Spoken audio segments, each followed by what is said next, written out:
अपने कार्यक्रम को आगे बढ़ाते हुए हमारी प्रार्थना यही रहेगी कि उस प्राण स्वरूप, दुखनाशक, सुख स्वरूप, श्रेष्ठ,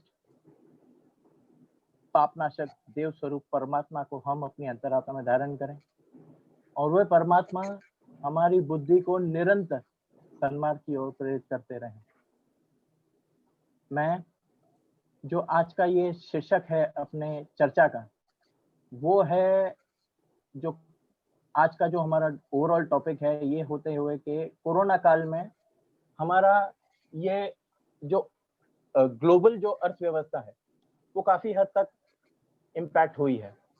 तो इसका बैंकिंग, फाइनेंस और इंश्योरेंस सेक्टर में इसकी चुनौतियां काफी खड़ी हो गई हैं और इसके बाद जो है अब जो नए अवसर उपलब्ध होंगे वो किस तरह से हमें आगे इसकी प्लानिंग करनी होगी और इसकी कैसे हम लोग अपॉर्चुनिटीज को हम लोग इसका लाभ ले सकेंगे, इसके ऊपर हमें आगे ये चर्चा आगे बढ़ेगी।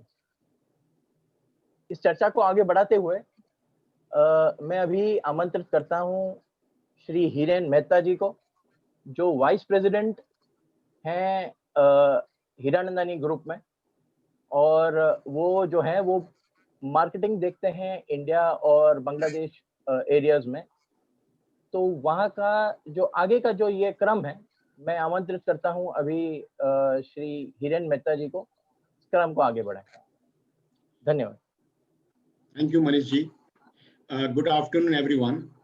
It's my pleasure to be with you all, and it's my extreme privilege to introduce you all today our eminent speaker, who is not only a industry expert but veteran in the field of insurance, bank, and banking. His name is Mr. Milind Joshi. Mr. Milind Joshi is the managing partner of Visla Consulting LLP, which is in a niche training organization in the insurance space. He is also an advisor to JP Research India, which is a company active in accident reconstruction. Mr. Joshi is a fellow of Institute of Directors and a qualified independent director by Indian Institute of Corporate Affairs. He has also done the Chartered Property Casualty Underwriter from USA. He is also a fellow of Insurance Institute of India, which is the highest qualification in insurance sector in India. He's also done diploma in insurance from the Chartered Insurance Institute of London. So, sir, you have quite a long list of qualification. So, during your talk, we would also like to know, what has encouraged and how did you manage to do this? Because we are also in similar space somewhere. We all, while working throughout our day, it's very difficult to find time. So we would definitely like to understand from you.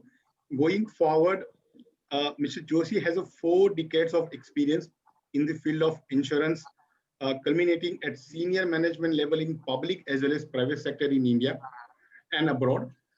Mr. Joshi has a versatile profile with expertise in multiple areas of finance, insurance, and business involving strategic planning, fraud management, compliance, audit and review, portfolio management, process engineering, and re-engineering. He has exposure to rural, semi-rural, semi-urban, and urban markets, and to startups as well. He has good exposure of handling government, regulator, and board of directors. Mr. Joshi is keenly interested in sharing his experience and learning from the young the latest methods of problem solving and use of technology. He loves to engage with young technology entrepreneurs to assist them in setting up compliant organizations which can handle growth effectively. He also looks forward to associating with the board processes of organization of repute. Accident research aimed at reducing fatalities in road mishap is one of the area that interests him. It is my pleasure to let you know, all of you, that he is an active participant in Quora in English and Hindi. He writes on geopolitical, economics, legal and social issues, insurance and contemporary issues.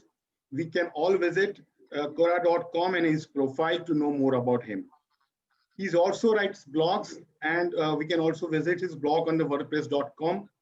I would also happy to know and to let all of you know that in his leisure time, he loves to sing Hindi songs. So he can also, if workable, can sing 2 lines for us at the end. He is developing an e-learning module for awareness in the field of banking and insurance, and his material will available shortly on Udemy. He's also developing storytelling site for children in Hindi and English. So, sir, probably you are involving entire human being part from childhood to senior citizens, if I may say. So, above all, Mr. Joshi loves to learn new things in life. Sir, as we all passing through this unprecedented, unforeseen time, which I believe no one has experienced, and I hope no one will experience also in their lifetime, which is COVID-19. Your area is going to be very, very important now on. Of course, it was always important, but people may have not understood well or not realized it, that how insurance is going to be very, very important. Whereas in our country like India, where only around 25% people have life insurance and 35% has the health insurance, in spite of a lot of promotion and advertisement by the government and the various institutes to have the such insurances, we find it the people in India has a relatively very low number of people have such insurances compared to the developed countries. So that also unfolds the lot of opportunities for people in terms of developing a career in insurance and banking. So today we would like to know 2 folds. One, how do the institutes like private and public sectors, because you worked in both such kind of institutes or including government, how they can more promote to people to have the more and more life and health insurance, number one. And number 2, what kind of career opportunity is available today in current time when people are losing a lot of jobs, and this sector has an immense opportunity available. So, sir, over to you. We would be very happy to hear from you. Thank you, Hiren. Thank you, Manish ji, for inviting me to speak and interact with the young on this aspect, these aspects. Before I begin the crux of the discussion, let me make a statement. And I hope that by the end of this interaction, you would find that this statement has a lot of truth in it. I do not own this statement. I have learned this statement and I am simply stating it. When the going gets tough, the tough get going. This is one statement. And all of you will agree with me that COVID-19 has tested our society and human being like never before, at least not in the known history of anybody who is present in this meeting. Secondly, we have to believe that whatever happens, happens for good. I'm sure that there are people here who might have lost a job, or who might be fearing loss of a job, or who might be suddenly finding themselves in a situation where the unknown is staring at them. There is something which Mr. Amitabh Bachchan used to quote quite often, and I quote him. यदि मन का हो तो बहुत अच्छा, और यदि मन का न हो तो और भी अच्छा. क्योंकि जब मन का नहीं होता है, and I hope that majority of you understand Hindi also, मुझे यही बताया गया था कि अंग्रेजी हिंदी मिक्सचर चल सकता है. तो मैं रिपीट करता हूं कि मन का हो तो बहुत अच्छा, मन का नहीं हो तो और भी अच्छा, क्योंकि जब मन का नहीं होता तो वो आपके लिए सोचता है जो आपसे ज्यादा सोच सकता है. इसलिए सबसे पहले तो इन चेंजेस से हम डरना छोड़ें. इन चेंजेस में अपॉर्चुनिटीज हैं. एक बड़ा फेमस नॉवेल है गॉन विद द विंड, उसमें भी ये कहते हैं कि सिविलाइजेशन जब बनते हैं या सिविलाइजेशन जब टूटते हैं तो उस समय व्यक्ति को सबसे ज्यादा अपॉर्चुनिटीज मिलती है. In the breaking up of civilization and making up of civilization, the maximum opportunities exist. Some of you might enjoy reading that novel. But with this, now I come on to the opportunities in banking, financial services, and insurance. I have used this sequence, banking, financial services, and insurance, because in the corporate parlance, it is known as BFSI. But in my discussions, I am going to discuss banking, insurance, and then financial services. There is a reason for it. Banking is the single largest part of the pie. Insurance comes next. And financial services is the third when it comes to employment opportunities. And that is what is the crux of the discussion today. What are the employment opportunities in banking, insurance, and financial services? So with this brief background, let us move on into the banking. We are going to discuss what should be our focus in the times to come. I'm making again a statement which I think by the time we are through with this discussion, you will appreciate more. The focus has to now move on to sales. Back office services are going for a decline. Technology is the growth area. Insourcing versus outsourcing is something which is going to be very, very critical in the times to come. Then what are the various processes of recruitment? And for that, we need to know what is the structure of the sector, whether it is banking, insurance, or financial services. And what should you do? किस तरह से आप अपने आप को तैयार करें कि जो बदलता हुआ परिवेश है, जो बदलते हुए वातावरण में आप अपने आप को कैसे ढाल सकते हैं, इसके लिए हम थोड़ा बहुत डिस्कस करेंगे। अंत में प्रश्नोत्तर भी रहेंगे और ये प्रेजेंटेशन भी जो है, ये प्रेजेंटेशन उपलब्ध है, तो ये आप लोगों के लिए उपलब्ध रहेगा, ऐसी कोई प्रॉब्लम नहीं है। प्लस मेरा बहुत कुछ कॉन्टैक्ट्स हैं, तो अगर किसी को कोई डाउट हो तो उनका भी स्वागत। यदि मैं बैंकिंग सेक्टर को देखता हूं, तो बैंकिंग सेक्टर में स्ट्रक्चर है कि एक सेंट्रल बैंक है जिसको हम रिजर्व बैंक ऑफ इंडिया कहते हैं. This also happens to be the regulator in the banking sector. So regulator is responsible for control and development of the sector, and RBI is performing that job for years to decades now. Then we have scheduled commercial bank. These are classified as public sector banks, or also called PSBs, private sector banks, and foreign banks. So if I look at some of the examples, public sector banks are those banks where greater than 50% share capital is with the government of India. Now, typically State Bank of India, Punjab National Bank, Bank of Baroda, these are the banks which are PSB banks. You see all the branches all around us. The second lot is private sector banks, something like HDFC Bank, ICICI Bank, Axis Bank. A number of such banks are there. And then there is a third variety called foreign banks. The foreign banks, Citibank, HSBC Bank, these are some of the banks which are the foreign banks. And you'll be surprised there are around 45 foreign banks operating in India. Then we have something called regional rural bank. Now, these regional rural bank come with a very specific mandate. One thing, they are limited to a region. And by region, why it is limited to a region? Because it is believed that every region has some very typical banking needs, particularly the credit needs. And that is why these people focus on that.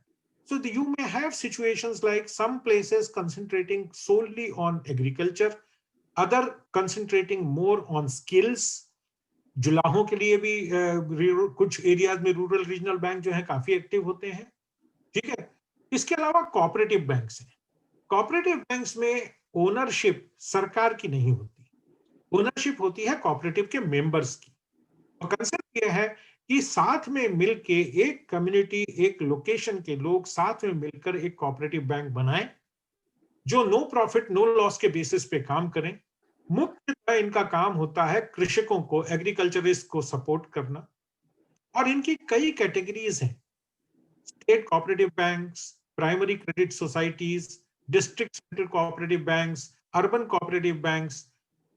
ये हमारे discussions में काफी लंबा हो जाएगा यदि मैं इनके सारों के मैंडेट्स बताऊं. पर कहने का मतलब यह है कि ये जो ऑपरेट करते हैं ये किसी एक पर्टिकुलर एरिया, एक पर्टिकुलर कम्युनिटी या एक पर्टिकुलर स्किल सेट से जुड़े हुए लोगों को सर्विस करने की। इसके अलावा स्पेशलाइज्ड बैंक्स होते हैं, जैसे EXIM bank, export import bank, इसको एक्सिम बैंक कहते हैं, या SIDBI, small industries development bank of India, या NABARD, national bank of agriculture and rural development. इस स्पेशलाइज्ड बैंक्स होते हैं। इनमें से कुछ बैंक जैसे नाबार्ड है, इनका काम मेन रीफाइनेंस होता है। सो ये बैंक को फाइनेंस करते हैं, गवर्नमेंट की स्कीम्स के बेसिस पे ये बैंक को फाइनेंस करते हैं, और वो बैंक आगे उस फाइनेंस को अपने ब्रांच नेटवर्क के थ्रू बढ़ाता है। एक्सिम बैंक का जैसा काम है that they are mainly associated with imports and exports. They do not have many branches but they have very specialised products. Exim bank एक ऐसा बैंक भी है जो आरबीआई को भी रिपोर्ट करता है और IRDA, insurance regulatory development authority of India, को भी रिपोर्ट करता है। ये इंश्योरेंस का भी काम करते हैं और बैंक का भी काम करते हैं। इसके अलावा डेवलपमेंट बैंक है जैसे IFCI या स्टेट कॉर्पोरेशन जो है वो हैं। फिर स्मॉल फाइनेंस बैंक्स हैं, ये बेसिकली माइक्रो फाइनेंसिस में काम आते हैं। आपको ये जान के खुशी होगी कि हमारे देश में माइक्रो फाइनेंस में जो काम अब हो रहा है पिछले 10 वर्षों में, वो बहुत ही अच्छा काम हो रहा है कि ये बहुत छोटे छोटे अमाउंट के लोन उन लोगों को देते हैं जिनको लाखों करोड़ों में लोन की जरूरत नहीं। उनको अपने छोटे से बिजनेस शुरू करने के लिए छोटे छोटे लोन लेने की जरूरत है, जिसके लिए उनके पास कोई गारंटर नहीं है, जिसके के लिए उनके पास कोई एसेट्स नहीं है रखने के लिए, रेन रखने के लिए। इसके अलावा आप सबने नाम सुना होगा और आप में से बहुत लोगों से यूज भी करते होंगे, पेमेंट बैंक्स लाइक एयरटेल, जियो, पेटीएम, ये सारे पेमेंट बैंक्स हैं। ये पेमेंट बैंक्स में एक विशेषता होती है कि ये मतलब ये पैसा जमा वो कर सकते हैं, पर 1 लाख रुपए से ऊपर नहीं, प्रति व्यक्ति 1 लाख रुपए से ऊपर ये लोग नहीं कर सकते। इसके अलावा इनको ये क्रेडिट कार्ड इशू नहीं कर सकते। इस तरह के कुछ रिस्ट्रिक्शंस हैं। तो ये पूरी तरह से बैंक नहीं है, पर आज आप जानते हैं कि ये खासकर कोविड के समय में तो ये पेमेंट बैंक्स ने बहुत सारे पेमेंट्स किए भी हैं, और उसी के चलते हम लोग काम भी चला सके। वरना अगर हम नोटों को गिनते रहते और उसके बाद अपने हाथ सैनिटाइजर से साफ करते रहते तो बड़ा परेशानी होती। Non banking financial institutions, NBFCs, जिनके बारे में आपने सुना होगा। नॉन बैंकिंग फाइनेंशियल इंस्टीट्यूशंस वो होते हैं जो किसी से डिपॉजिट ले नहीं सकते, पर वो क्रेडिट दे सकते हैं, और इसमें भी काफी बड़ा मार्केट है। एक ब्रॉड मैंने आपसे ओवरऑल बताया कि किस ढंग से ये पूरा दिखता है। सो एक second. So almost 76% goes into the banking. Around 15.4% goes into NBFCs. Cooperative banks जो है वो 6.8% है, और 1.7% जो है वो रीजनल रूरल बैंक्स देखते हैं। पर ये ध्यान रखिएगा कि ये जो है क्वांटम वाइज है। इसके खिलाफ जब हम, इसके विपरीत जब हम एम्प्लॉयमेंट के लिए बात करते हैं तो ये पूरा पाई पलट जाता है, क्योंकि सबसे ज्यादा एम्प्लॉयमेंट जो है वो कोऑपरेटिव बैंक और रीजनल रूरल बैंक्स देते हैं, उसके बाद बैंक्स देते हैं, और उसके बाद फिर एनबीएफसी देते हैं। इनके काम करने के तरीके अलग अलग होते हैं, और इसलिए इनको इनकी रिक्वायरमेंट आदमियों की कम ज्यादा होती रहती है। अब मैं आपको एक बड़ी इंपॉर्टेंट एरिया में ले जा रहा हूं कि फंक्शन वाइज बैंक में आज की तारीख में एम्प्लॉयमेंट अपॉर्चुनिटीज कैसी हैं। देखेंगे एंगेजमेंट अपॉर्चुनिटीज एक कॉलम है, जिसमें एक सब कॉलम है पास्ट, एक है प्रेजेंट और एक है फ्यूचर। मैं एक एक करके इनके एरियाज देखता हूं और आपको बताता हूं कि इसमें एम्प्लॉयमेंट या बिजनेस की कैसी अपॉर्चुनिटीज थी, कैसी हैं और कैसी होंगी, और एक्टिविटीज एक साइड हमने दी हुई। तो एक जो पहला काम होता है बैंक का, वो होता है फंड मोबिलाइजेशन। आपने देखा होगा कि बैंक वाले आपसे कांटेक्ट करते हैं कि आप हमारे यहाँ सेविंग्स अकाउंट खोल लीजिए, या आप हमारे यहाँ करंट अकाउंट खोल लीजिए, जिसे बैंक की टर्म में कहा जाता है CASA account, CASA, current account and savings account. So fund mobilisation इनके थ्रू होता है। इसमें एक जमाने में, पास्ट में, एंगेजमेंट अपॉर्चुनिटीज बहुत ही कम थी। उस समय भी बिजनेस जो था वो ये बिजनेस के थ्रू आते थे, पहले एम्प्लॉय के थ्रू आते थे जो बहुत इसको इफेक्टिवली करते नहीं थे। पॉलिटिक्स इस जगह की रिक्वायरमेंट नहीं है, इसलिए मेरे किसी भी स्टेटमेंट में पॉलिटिक्स न देखें। पर आज जो हम देख रहे हैं कि 1-2 साल के समय के भीतर भीतर 40 करोड़ लोगों को फाइनेंशियल इंक्लूजन के थ्रू बैंक अकाउंट दिए गए, वो हमें ये बताता है कि 40 साल से, और 40 साल कौन राज कर रहा था इससे मुझे कोई मतलब नहीं है, 40 साल से हम ये फंड मोबिलाइजेशन के काम को वो आयाम नहीं दे सके जो हमने देने चाहिए थे। और ये संभव हो सका है कि because of the people who are associated are not employees of banks, they are, lots of them are business associates. किसी भी इकोनॉमिक एक्टिविटी में आप दो ढंग से जुड़ सकते हैं। पहला है कि आप कैसे उनमें एम्प्लॉय बन सकते हैं, दूसरा क्या आप उनके साथ बिजनेस कर सकते हैं, क्योंकि ये दोनों ही आपको एम्प्लॉयमेंट अपॉर्चुनिटीज देती हैं। और आगे मैं बताऊंगा कि किस ढंग से employment opportunities not necessarily comes in form of a job only, it also comes in form of business opportunities. So anyway, fund mobilization जो है वो आज की तारीख में पहले काफी कम था, अभी अच्छा चल रहा है, और मेरे विचार से ये और आगे बढ़ेगा, क्योंकि जो अकाउंट्स आज बने हैं ये कल फाइनेंशियल सर्विसेज के लिए यूज किए जाएंगे, ये गवर्नमेंट की जितनी स्कीम्स है उनके लिए यूज किए जाएंगे, और इन्हीं से निकलेगा इंश्योरेंस, क्योंकि जहां एसेट होगा वहां इंश्योरेंस होगा। कैपिटल एलोकेशन, इसमें बिजनेस और एम्प्लॉयमेंट के पहले काफी लो चांसेस थे, आज की तारीख में अच्छे हैं और आने वाले समय में बहुत अच्छे होंगे। अब तीसरा वो एरिया में आपके पास आ रहा हूं जो साधारणतः हम लोग समझते हैं कि बैंक का काम यही है, ऑपरेशंस। जब आप किसी बैंक में जाते हैं, आज तो खैर एटीएम की जमाना आ गया है, नेट बैंकिंग का जमाना आ गया है, पर जो पहले जिन्होंने बैंक देखा है वो जानते हैं कि हर छोटी से छोटी चीज के लिए हमें ऑपरेशंस पे जाना पड़ता है। And there used to be something called in city cheque clearing and out of city cheque clearing. तो ये जो out of city cheque clearing होता था ये 20-20, 25-25 दिन लेता था, क्योंकि उसमें everything was human. Anyway, operations में एम्प्लॉयमेंट के सबसे ज्यादा चांसेस एक जमाने में थे। जब हम लोग जॉब्स में आए तो उस समय सबसे ज्यादा एम्प्लॉयमेंट यही था। आज की तारीख में ये मॉडरेट है, पर ये ध्यान रखिएगा कि आने वाले समय में ये बहुत कम हो जाएगा, और इसका मुख्य कारण है कि टेक्नोलॉजी बहुत तेजी से बढ़ी। जो चीज हमें 5 आदमी लगा के भी हम ठीक से नहीं कर पाते थे, वो हम शायद 1 आदमी लगा के उससे 5 गुना बेहतर कर पा रहे हैं। और ये टेक्नोलॉजी फिर हो चाहे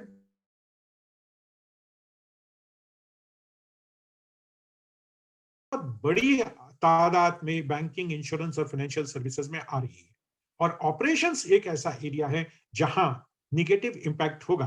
तो जो लोग बैंकिंग या फाइनेंशियल सर्विसेज में या इंश्योरेंस में अपना एम ये रख के चल रहे हैं कि जैसे पिछले 50 साल से हो रहा था वैसे आगे 50 साल तक होगा, मैं उनको पहले बता दूं कि ये शायद गलत हो जाएगा। ऑपरेशंस में future opportunities are going to be low. Compliance and risk management का जो एरिया है इसमें एम्प्लॉयमेंट ही रहेगा, ये बिजनेस अपॉर्चुनिटी नहीं है। ये पहले भी हाई थी, आज भी हाई है और कल भी हाई रहेगी। पर कंप्लायंस और रिस्क मैनेजमेंट के लिए जरूरी है कि आपके पास रिस्क मैनेजमेंट की क्वालिफिकेशंस हो, और ये बीकॉम या किसी एमबीए के से ही नहीं हो सकता, आपको एडिशनल क्वालिफिकेशन देनी पड़ेगी। क्या है वो मैं बात बताऊं। Service and product delivery, this is only a business opportunity now, because no bank is now is employing people for doing service and product delivery. They are all associating with people, and these opportunities are good opportunities. It is available at rural level, semi-urban level, as well at the urban level. Okay, वो क्या है मैं बताऊंगा। Cross sell और upsell opportunities जो है ये business opportunities है। आपने देखा होगा कि पिछले 10 साल में बैंक्स जो है वो इंश्योरेंस के प्रोडक्ट बेचने लगे हैं। बैंक्स जो है आपको कहते हैं म्यूचुअल फंड हमसे ले लीजिए, बैंक कहते हैं हम आपका पोर्टफोलियो मैनेजमेंट करेंगे। ये सब क्या है? ये बैंकिंग के प्राइमरी जॉब्स नहीं है। बैंक अपने डेटाबेस को यूज करके उन्हीं कस्टमर्स को कन्वर्ट करने की कोशिश कर रहा है इंश्योरेंस और फाइनेंशियल सर्विसेज के लिए, और इसके लिए बड़ी तादाद में बिजनेस एसोसिएट्स की जरूरत पड़ती है। आज की तारीख में in fact bank assurance is one of the biggest and fastest growing channel in insurance. So इसलिए ये जो है बिजनेस अपॉर्चुनिटीज हैं, पहले नहीं थी, अब अच्छी हैं, आने वाले समय में बहुत हाई होने वाली है। Coming to technology development and maintenance, बड़े बड़े शब्द हैं, artificial intelligence, robotics and what not. एक जमाने में इंश्योरेंस कंपनीज और बैंक्स के डिपार्टमेंट हुआ करते थे, बड़े बड़े डिपार्टमेंट्स हुआ करते थे टेक्नोलॉजी के। आज वो समय समाप्त हो गया है, क्योंकि इनको भी समझ में आ गया है कि टेक्नोलॉजी 5 साल में बदल जाती है, और इसलिए इनका पूरा जोर जो है अब वो इस टेक्नोलॉजी को हायर करने पे आ गया है बनिस्बत की इसके लिए लोग रिक्रूट करने। पर इसका मतलब ये भी है कि जो आउटसोर्स इनके पार्टनर्स हैं उनके पास अपॉर्चुनिटी एम्प्लॉयमेंट की बढ़ जाती है। So technology development and maintenance are those opportunities where business opportunities earlier were very low, now are good, and in future it will be very high. Because I believe, this is my personal belief, that the technology pace of technology growth will go up many folds in insurance, banking, and financial services, which deal with very large quantity of data. आज insurance industry India की जो है वो 15 crore policies issue करती है, banks के transactions तो इससे कहीं ज्यादा है। So for this you will require technology. Now let's come to the next point, which is modern trends and impact on employment business opportunities. Now you have on the distribution channels alternate channels. Alternate channels में business opportunities हैं, ये part employment opportunities है। इसमें क्या करते हैं कि आदमी को एक फिक्स्ड अमाउंट दिया जाता है, which is usually 30% of the total possible income of the person, and 70% is dependent on variable, आप जितना बिजनेस करोगे उसके ऊपर से लाया जाए। अब मैं आपको यहाँ एक और स्टेटमेंट देता हूं, ये मेरा अपना व्यक्तिगत एक्सपीरियंस रहा है। 1982 में जब when I started my career, at that point of time मुझे मेरे एक सीनियर ऑफिसर ने कहा था, डॉक्टर के पास आदमी तब जाता है जब उसे रोग होता है, इंश्योरेंस के पास आदमी तब आता है जब उसका कोई नुकसान होता है। तो काम सेम है,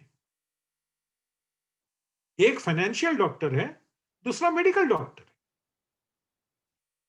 और जब आप कभी डॉक्टर बन के देखिए, डॉक्टर के जूतों में खड़े रहने की कोशिश कीजिए, आपको समझ में आएगा कि ये बहुत बड़ी जिम्मेदारी है। This is a big responsibility. It is not something which can be easily said कि अरे किसी के पास जाके मैं बिजनेस कैसे मांगू। तुम बिजनेस नहीं मांग रहे हो भाई, तुम उसे फाइनेंशियल प्रोटेक्शन दे रहे हो। और जब ये समझ में आएगा तो आपको, एक जमाने में मैं रायपुर में पोस्टेड था और नरसिंहपुर, वहां नारायणपुर करके एक जगह है, वहां एक आदमी को नक्सलाइट्स ने मार दिया। Fortunately, this man was insured and we immediately paid his claim to his widow. I can tell you, for 3 days there was a queue in front of my branch where people came in and wanted to get themselves insured. Now, this is what I mean by financial doctors, because the family getting money well in time is something which is rare. Similarly banking, मेरे पास idea है, आपके पास idea है, हम उसको जमीन पे नहीं ला सकते क्योंकि हमारे पास कैपिटल नहीं, और वो कैपिटल जो है वो बैंक लाके हमको देता है, हमारे साथ ग्रो करता है। तो ये जो चीजें हैं, मेरे पास, मैंने अपने पैसा बना लिया, पर उस पैसे को मैं कैसे सेफ रखूं, कैसे इन्फ्लेशन प्रूफ करूं, इसके लिए मुझे फाइनेंशियल सर्विसेज में जाना पड़ता है। क्योंकि हर एक आदमी चाहता है कि कल मैं जिस स्थिति में था, आने वाले कल में मैं उससे बेटर स्थिति में रहूं। So alternate channels are business opportunities. Then digitization and digitalization, ये टेक्नोलॉजी का है, इसमें आउटसोर्स्ड एम्प्लॉयमेंट के बहुत अच्छे चांसेस हैं। ऑफ कोर्स वहां इन टेक्नोलॉजीज को डेवलप करने के भी चांसेस हैं। I was told, Hiren, that this is a very wide group and it may have some of the premier college pass out as well as people who are at the basic colleges and things like that. So I'm trying to mix as far as possible. Okay. Online mobile banking technology, again, outsourced, and employment is available there. Unified payment interface, again, it's a matter of technology, outsourced employment. Blockchain technology. Blockchain technology is something which is overwhelm us in banking and insurance very effectively. And if I'm not wrong, there is something called India Chain, which is being thought of by Niti Aayog on these lines, where they would like to create a data bank which is of pan-India across all professions. If that happens, then I am sure that it will be something even bigger than what India achieved through Aadhaar. Aadhaar भी एक management का case study है, जहां 100 करोड़ से ज्यादा लोगों को एक टाइम लिमिट के भीतर एक आइडेंटिफिकेशन दिया जाना, ये दुनिया में कहीं नहीं हुआ है। पता नहीं जो कम उम्र के बच्चे हैं उधर उन्हें नोट किया है कि नहीं।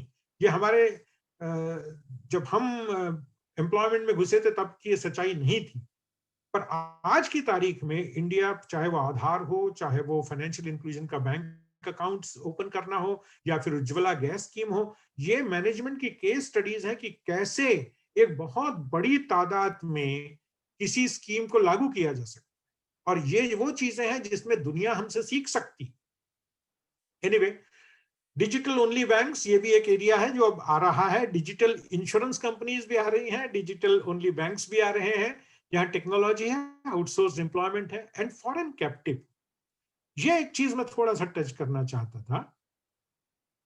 जिन लोगों के पास अंग्रेजी का स्किल है, और यदि उनके पास और कोई भाषा जैसे फ्रेंच, जर्मन, जापानीज, स्पेनिश, इन भाषाओं का स्किल भी है, तो उनके लिए एक बहुत बड़ा मार्केट फॉरेन कैप्टिव मार्केट है। ज्यादातर बैंक्स और इंश्योरेंस कंपनीज ने अपने कैप्टिव्स इंडिया में खोले हुए, और आप लोगों को आश्चर्य होगा कि इस जगह पे आज की तारीख में केवल बैंकिंग सेक्टर में 4 लाख आदमी जो है वो एम्प्लॉयड है, और हर साल करीब 40 से 50 हजार लोगों की वैकेंसी निकलती है।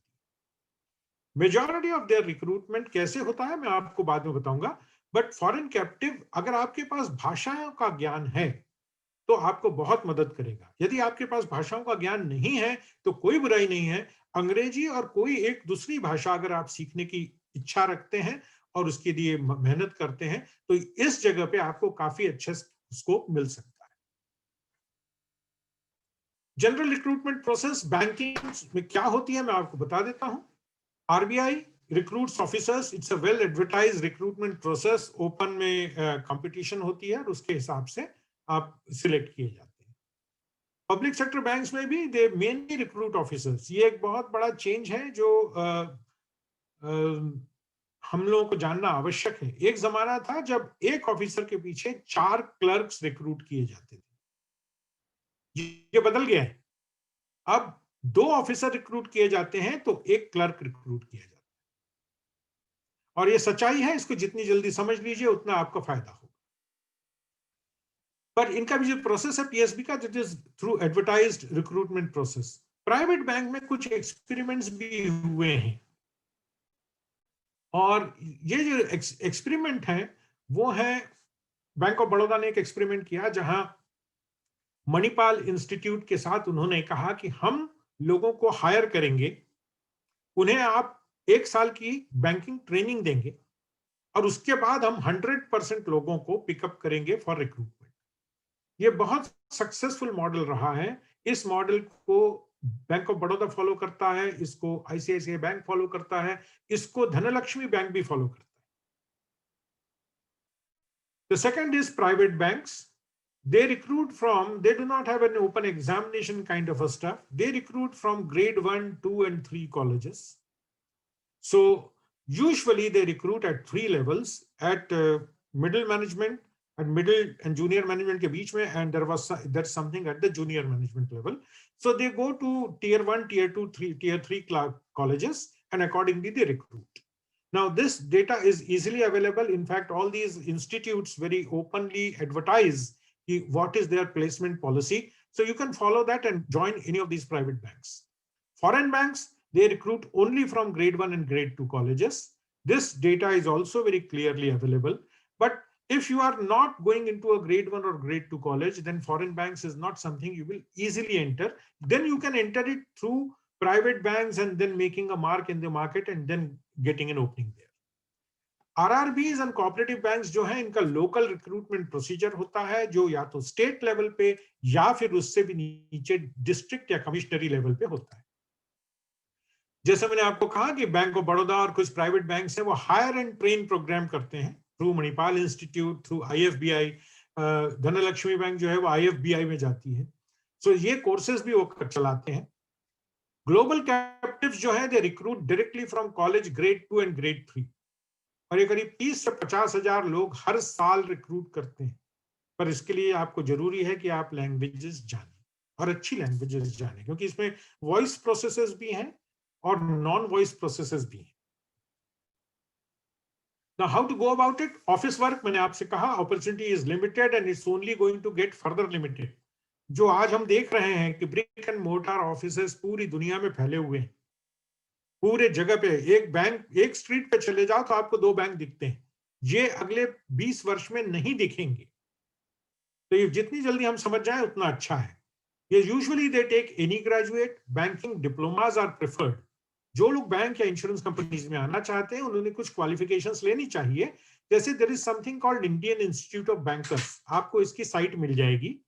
इसमें junior associate of insurance Indian Institute of Bankers and certified associate CAIIB of Indian Institute of Bankers, ये जो है, ये क्वालिफिकेशन यदि आप लेते हैं तो आपके चांसेस इंप्रूव हो जाते हैं.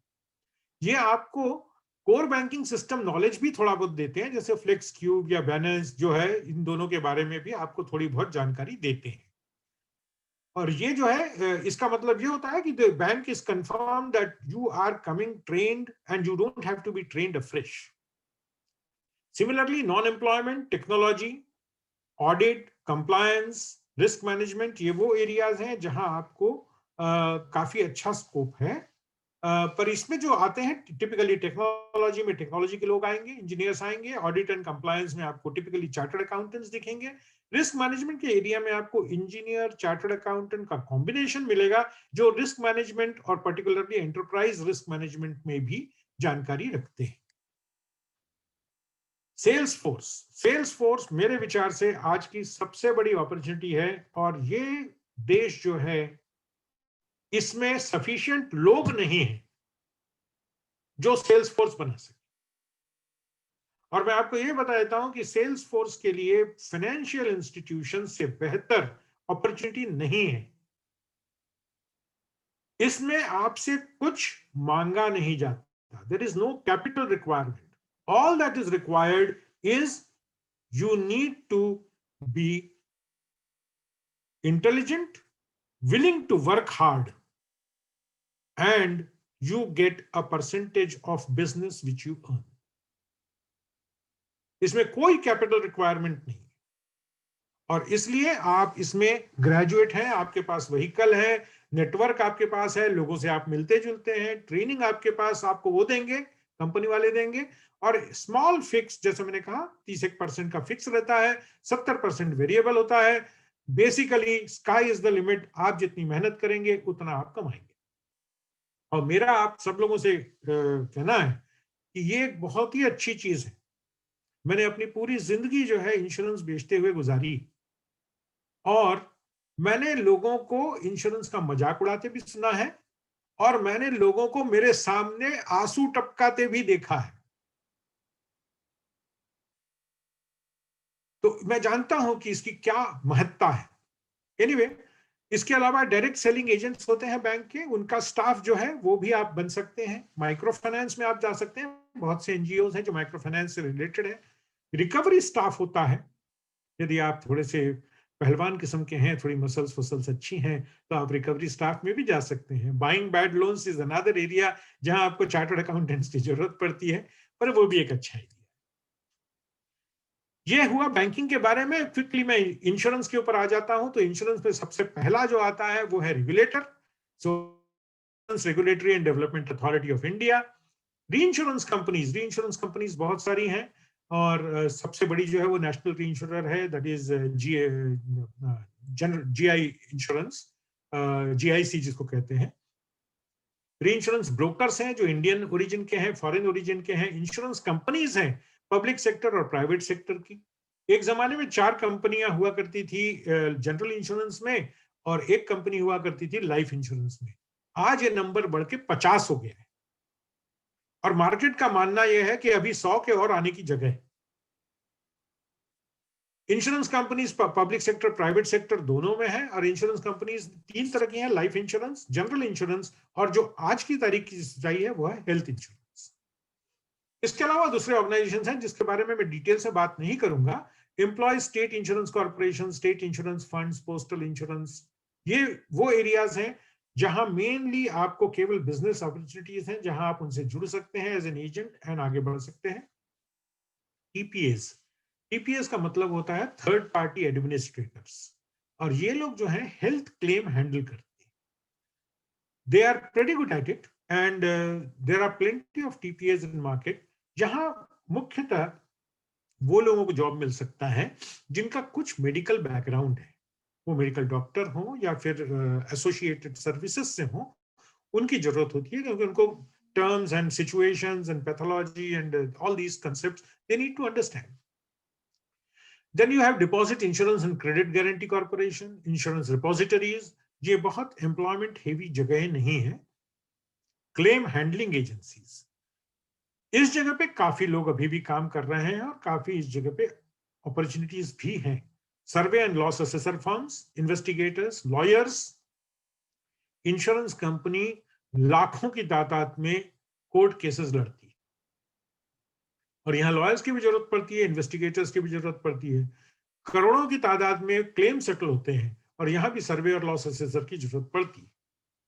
इसके अलावा ट्रेनिंग इंस्टीट्यूट्स जो मेन इंश्योरेंस के हैं वो national insurance academy Pune, insurance institute of India Mumbai, जिसकी ब्रांचेस ऑल ओवर इंडिया में है, प्रैक्टिकली हर मेजर सिटी में उनकी ब्रांच है। Institute of insurance and risk management, जिनको रिस्क मैनेजमेंट की तरफ जाना हो ये इस इंस्टीट्यूट में जा सकते हैं, this is based at Hyderabad. And then there is something called Institute of Actuaries, जिनको मैथ्स जिनका बहुत अच्छा है, एक्चुअरीज की बहुत जरूरत पड़ती है। नंबर ज्यादा नहीं लगता इंश्योरेंस कंपनीज को, जैसे आज 50 इंश्योरेंस कंपनीज हैं तो वहां मुश्किल से आपको 150-200 लोगों की जरूरत पड़ती है, पर ये बहुत पेइंग जॉब है, पर्टिकुलरली वो लोग जो मैथमेटिक्स जानते हैं और जो MSc मैथ्स वगैरह का किए हुए हैं, उनके लिए उन्होंने एक्चुअरियल साइंसेज में जाना चाहिए, ऐसा मेरा मत है। Other organization, mainly distribution channels, brokers, bank assurance, corporate agency, web aggregators, individual agents, micro insurance agents, ये अलग अलग चैनल्स हैं जिनके बारे में मैं आपको थोड़ा सा बताऊंगा। और नए चैनल्स जो निकल के आए हैं, rural authorised persons and village level entrepreneurs. अब आप ये देखेंगे कि BFSI, like other industries also, is concentrating more and more on less employment and greater business opportunities. तो शायद हमें अपना मेंटल एप्टीट्यूड चेंज करना पड़ेगा। पिछले पीढ़ी के एप्टीट्यूड से हम आगे नहीं चल सकते। नाउ री इंश्योरेंस को अगर मैं देखता हूं, मैंने वैसी ही मैट्रिक्स बनाने की कोशिश की है। Just a moment.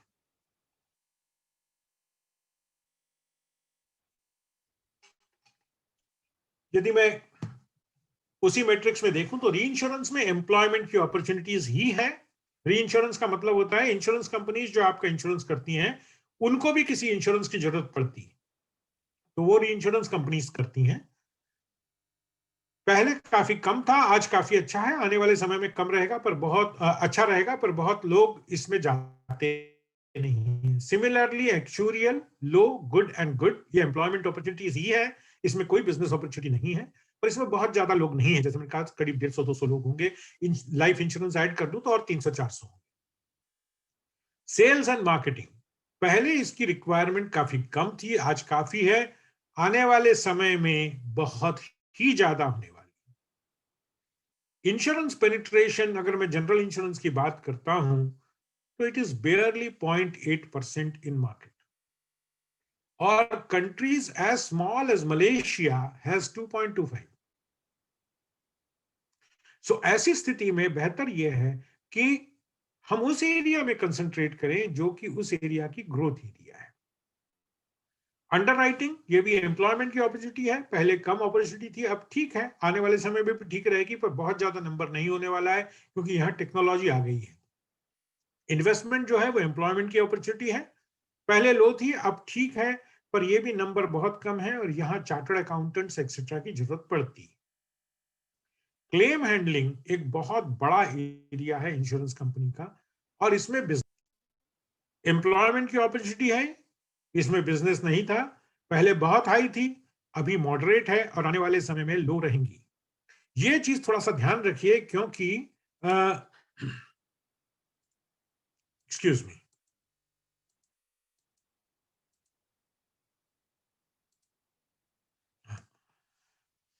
ये थोड़ा ध्यान रखिए क्योंकि ऑपरेशंस में काफी लोगों को एम्प्लॉयमेंट मिलता था और आने वाले समय में ये एम्प्लॉयमेंट मिलेगा कोई आवश्यक नहीं। कस्टमर सपोर्ट, बिजनेस भी है इसमें अपॉर्चुनिटी और एम्प्लॉयमेंट भी है। पहले एम्प्लॉयमेंट की अपॉर्चुनिटी बहुत हाई थी, अब मॉडरेट है, आने वाले समय में लो रहेगी, पर बिजनेस अपॉर्चुनिटी बढ़ेगी, but it is not going to go beyond moderate. Risk management पहले लो था, अब मॉडरेट है और आने वाले समय में भी मॉडरेट रहेगा क्योंकि बहुत ज्यादा बड़ी संख्या में लोगों की आवश्यकता नहीं होती। Let's come to the general recruitment process of insurance. Regulator recruits very small numbers, very small numbers through advertisement. Insurance and reinsurance companies, they also have a very well-defined procedure, PSUs, they have a very well-defined procedures. इनका भी स्थिति वही है कि आज की तारीख में करीब 70% ये लोग ऑफिसर रिक्रूट कर रहे हैं और 30% क्लर्क्स रिक्रूट कर रहे हैं। Insurance, health and re insurance companies private जो हैं, ये मेनली कैंपस प्लेसमेंट के थ्रू या hire and recruit and hire के थ्रू, ट्रेन के थ्रू कर रही है, और उसमें भी मणिपाल इंस्टीट्यूट इन्वॉल्व है। आप उनसे भी कांटेक्ट कर सकते हैं और बाकी कैंपस प्लेसमेंट्स में आप देख सकते हैं कि ग्रेड 1, ग्रेड 2 एंड ग्रेड 3 के जो कॉलेजेस हैं उनमें क्या अपॉर्चुनिटीज हैं। फॉरेन ब्रोकर्स जो हैं ये कैंपस प्लेसमेंट कर रहे हैं and mainly they are going to grade 1 and grade 2 colleges.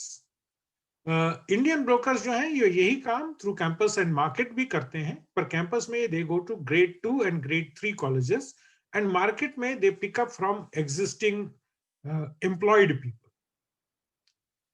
ESIC, state funds, postal, ये through defined process है, पर ये इनकी जो main recruitment है वो recruitment is on business opportunity rather than employment. Claim handling agencies, ये इंजीनियर्स रिक्रूट करती हैं, डॉक्टर्स रिक्रूट करती हैं, लॉयर्स रिक्रूट करती हैं, कोई स्पेसिफिक प्रोसेस नहीं है।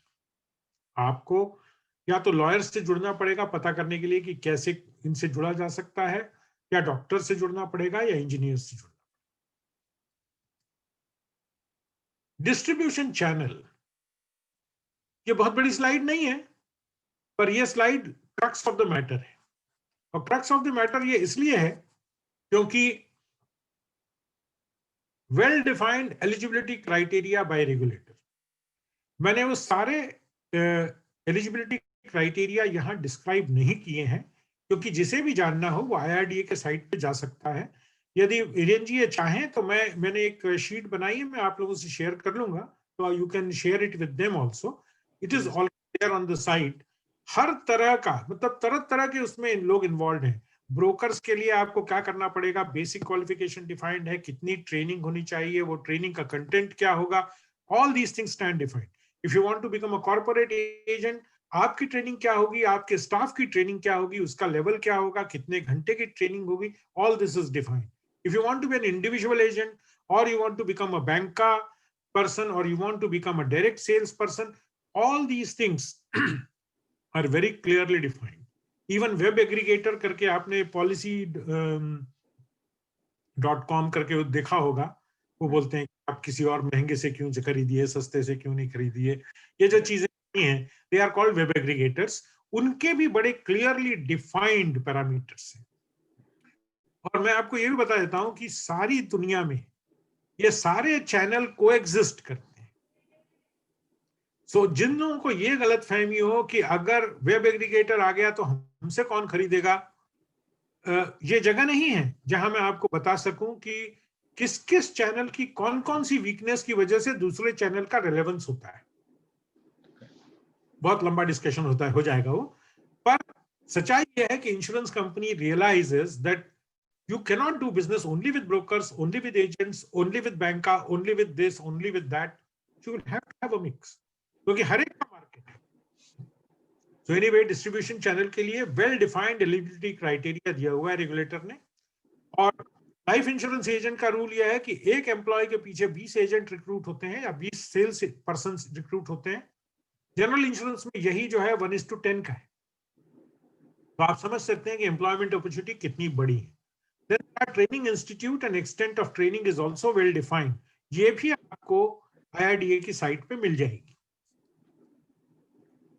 इसके बाद मेरे पास कितना समय बचा है हिरेन जी? सर करीब 10 मिनट है हमारे पास अभी, उसके बाद we will take some questions. Sure, thank you. On financial services structure, I have personally seen, it's possible that many present here would have heard of it and they would have been aware of it. But this is one area in banking, financial services, and insurance, the financial services part, which is not only interesting to people who are employed, but people who have assets. यदि मेरे पास cash है, मेरे पास पैसा है, तो मैं चाहूंगा कि वो बढ़े। अब वो बैंक में रखेंगे तो बढ़ेगा नहीं, और आज की तारीख में तो रेट ऑफ इंटरेस्ट और भी कम हो गया है, तो और भी कम बढ़ेगा। तो मुझे जाना पड़ेगा म्यूचुअल फंड्स में, मुझे जाना पड़ेगा इक्विटी में, मुझे जाना पड़ेगा और दूसरी भी एरियाज हैं जैसे पेंशन वगैरह, जो मुझे अपने फ्यूचर ध्यान में रखना पड़ते हैं। तो इन सब की वजह से इनकी जानकारी न केवल उनके लिए जरूरी है जो एम्प्लॉयमेंट चाहते हैं, पर उनके लिए भी जरूरत है जिनके पास एसेट है, ताकि वो जाने कि इसमें आगे कैसे बढ़ सके। Unfortunately the e-learning modules are the most powerful modules in financial services, and anyone and everyone, even आप यदि हाउसवाइफ भी हैं, आप होम मेकर हैं, आप जाके इन एग्जाम्स को ले सकते हैं और अपने घर के फाइनेंस मैनेज कर सकते हैं। So there are things like wealth management, asset management firms, जिसको म्यूचुअल फंड्स भी कहा जाता है, equity brokers, sub brokers, asset portfolio management, investment banking, merchant banking, captive to foreign companies जो उनको सपोर्ट करती हैं हर चीज में, voice and non voice processes. अब ये कैप्टिव जो होती है, हर एक कंपनी के पीछे एक बहुत बड़ा लवाजमा होता है जो ये देखता है कि reconciliation ठीक से हो रहा है कि नहीं, if there is an error in the document issued, whether that has been corrected or not. So all these things, their support functions are done for foreign companies through captives in India, and you have voice and non-voice processes. Good thing about it is completely e-learning training है इधर, और बहुत ही सस्ती trainings है. You can pay a small amount and go ahead with it. So you have something called MFI, which is Association of Mutual Funds of India. And you have NSC and BSc, both which run e-learning courses for stock market, derivatives, equities, wealth management. इन शब्दों से जिन लोगों को परिचय नहीं है, ज्यादा घबराने की जरूरत नहीं है। ये ही चीजों को समझाने के लिए ई-लर्निंग की ट्रेनिंग है, और कोई बहुत कठिन शब्द नहीं। So with this, Hiren ji, I conclude today's discussion from my side. Just to repeat, the focus is on the sales and on your self-management if you are into financial services. The back office services are going to decline. जो clerks जो हम जिस तरह से जानते थे लोगों को, वो कम से कम होते जाएंगे और एंटरप्रेन्योर्स बढ़ते जाएंगे। टेक्नोलॉजी ग्रोथ एरिया रहेगा, इनसोर्स कम होगा, आउटसोर्सिंग ज्यादा होगी, और प्रोसेस ऑफ रिक्रूटमेंट जो है इसके बारे में काफी डिटेल आपको इंफॉर्मेशन रेगुलेटर्स के साइट्स पे मिलती है। इसके अलावा आपको एजुकेशनल इंस्टीट्यूट की साइट्स पे मिलती हैं, who very proudly declare कि भाई we place so many people in places XYZ, और यही आपको बताएगा कि आपने इसमें क्या करना चाहिए। सब्जेक्ट बड़ा है, पर इसमें इंडस्ट्री है which is a secondary industry. यदि स्टील नहीं बनेगा तो बैंक क्या करेगा और इंश्योरेंस कंपनी क्या करेगी, पर स्टील बनेगा तब जब बैंक होगा और इंश्योरेंस कंपनी, ये भी उतना ही सच है। तो इनका चोली दामन का साथ है, और ये चीज जो समझेगा उसको you will realize that he will make very good you will benefit very heavily by the opportunities in banking, financial services, and insurance. So thank you very much. Hiren, it's all yours. Thank you very much, sir. It's a amazing session. I must say that you have started how this adversity is to be converted in opportunity, because you very rightly said there will be an opportunity in such times. Other than that, you have very well given a very brief overview of the banking, insurance, and financial sector to our audience. Not only that, you have also very well covered that what kind of training has to be required and what kind of qualifications are required to be done, and where those information would be available to all of them.